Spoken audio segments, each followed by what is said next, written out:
안녕하십니까. 6월 23일 목요일 정례 브리핑을 시작하도록 하겠습니다. 먼저 윤병세 외교부 장관은 6월 23일 목요일 오늘 제26차 원자력 공급국 그룹 NSG 서울 총회에서 의장국 외교장관 자격으로 특별연설을 하였습니다. 특별연설에서 윤 장관은 이번 NSG 총회가 북한 핵 문제가 국제 비확산 체제에 대한 최대 위협으로 대두되고 있는 중요한 시점에 개최된다는 특별한 의미가 있음을 언급하고 NSG가 북핵 문제 해결을 위해 안보리 결의 2270호의 이행에 대한 기여를 확대하고 북핵 조달 시도 차단을 위한 노력을 배가할 것을 주문하였습니다. 아울러 윤 장관은 우리 정부가 6월 21일에 발표한 북한 맞춤형 감시 대상 품목을 NSG 회원국들에게 이번 총회 공식 문서로 회람했다고 하면서 동 감시 대상 품목은 북한 핵능력 고도화 차단을 위한 보루로서 NSG 차원의 역할을 보완하게 될 것으로 기대한다고 하였습니다. 두 번째로 국제민간항공기구 이카오 이사회 결정 확정에 대해 말씀드리겠습니다. 국제민간항공기구 이카오는 캐나다 몬트리올에서 5월 16일부터 6월 17일까지 개최된 제208차 정기 이사회에서 우리나라가 공식 제기한 금년 북한의 GPS 신호 교란 재발에 대한 논의를 거쳐 첫째, 2012년 이사회 결정에도 불구하고 2016년 북한의 GPS 신호 교란 행위가 재발한 데 대해 심각한 우려를 표명하고 둘째, 신호 교란국에 대해 이카오 협정상 의무의 엄격한 이행을 강력 촉구하는 이사회 결정을 6월 22일 수요일 확정하였습니다.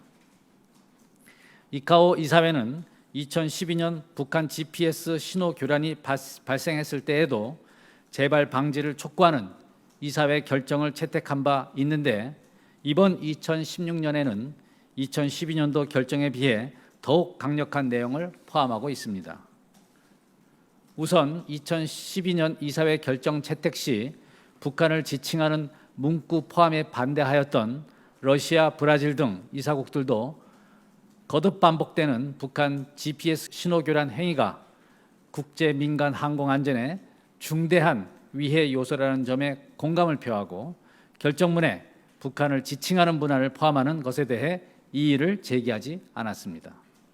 또한 이카오 이사회는 북한의 GPS 신호 교란이 남북 한간 문제가 아니라 14개국 민간 항공기의 안전 운항을 심각하게 위협하는 국제적인 문제라는 36개 이카오 이사국들의 공통 인식을 반영하여 결정 채택에 그치지 않고 이카오 사무총장 명의의 별도 서한을 북한에 발송하여 이번 이사회 논의 결과를 통보키로 결정하였습니다.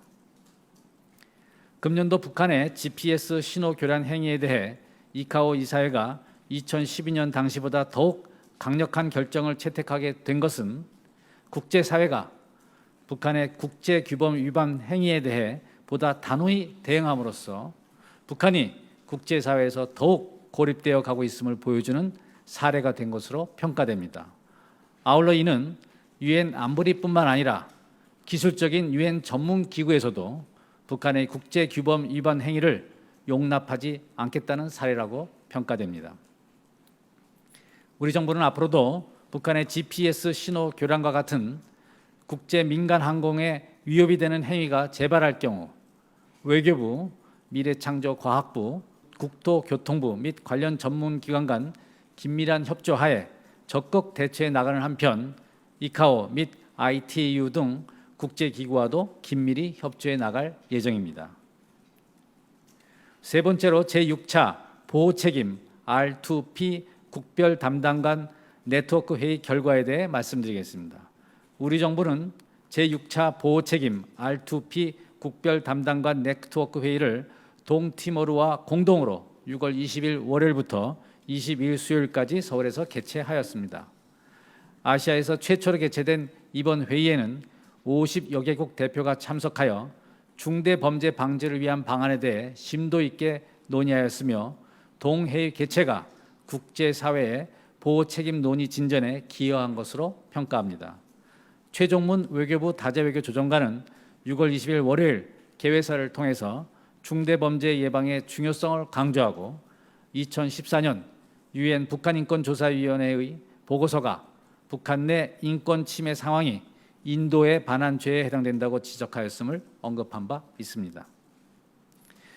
한편 임성남 외교부 제1차관은 6월 27일 월요일 오빌 쉘 아시아 소사이어티 미중관계센터 소장 그리고 수잔 셔크 UC 샌디에고 교수 등 5명의 미국의 대중정책 TF 대표단을 위한 오찬을 주최할 예정입니다. 임 차관은 클린턴 후보 진영 자문위원인 쉘 소장과 셔크 교수가 포함된 이번 미 대중정책 TF 대표단과의 오찬을 통해서 한미동맹, 북한 북핵 문제, 동북아 정세 등 주요 외교 현안에 대해 의견을 교환할 예정이며 한미관계 그리고 우리 주요 정책에 대한 미국 내 지지 확산에 더욱 힘써줄 것을 당부할 예정입니다. 이상입니다. 그럼 질문을 받도록 하겠습니다.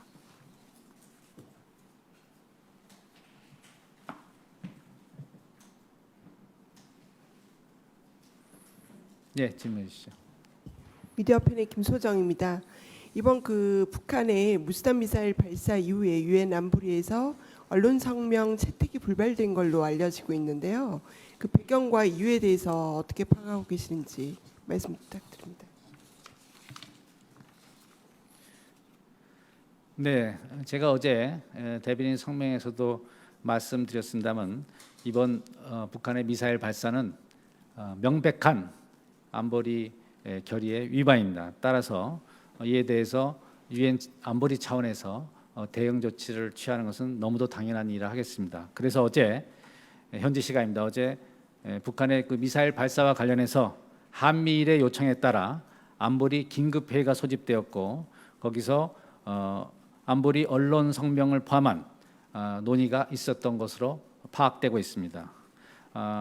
현재 안보리 이사국들 간 논의가 진행 중에 있기 때문에 저희 차원에서 구체적으로 언급드리는 것은 적절치 않다고 보며 저희로서는 우방국들과의 긴밀한 협의하에서 적절한 대응 조치가 취해질 수 있도록 외교적 노력을 다하고 있습니다. 네. 데일리 장려원 기자입니다. 좀 연결되는 질문일 수 있는데요. 그러니까 북한이 지금 안보리 수많은 안보리 결의와 국제사회 제재에도 불구하고 계속해서 이제 미사일 시험 발사를 이어가고 있는 상황에서 이 안보리 성명 외에 조금 더 북한에 압박을 줄 수 있는 조치라든지 혹은 대응책에 대해서 좀 생각하고 계시거나 아니면은 논의되고 있는 게 있는지 좀 말씀 부탁드립니다. 예. 네, 우선은 이번 미사일 발사에 대해서 안보리 이사국들 간의 대응 조치가 협의되고 있는 것이고요. 지금 이번 안보리 의장국 측에서는 언론에 얘기한 바와 같이 우선은 언론 성명에 대해서 논의가 하고 있는 것으로 파악되고 있습니다. 그 이상의 또 그 이외의 조치에 대해서는 안보리 이사국들 간의 협의가 논의가 되어야 할 사항이고 또 저희도 우방국들과 계속 협의를 해 나갈 예정입니다. 다만 이러한 미사일 발사 그리고 계속 추가적인 도발은 북한을 더욱더 고립화시킬 것이고 국제사회로부터 더욱더 강한 압박과 제재가 있을 것이라는 것은 당연한 것입니다.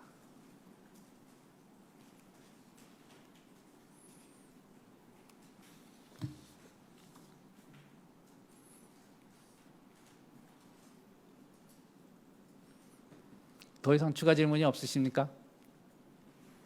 네, 감사합니다. 오늘 브리핑 여기서 마치도록 하겠습니다.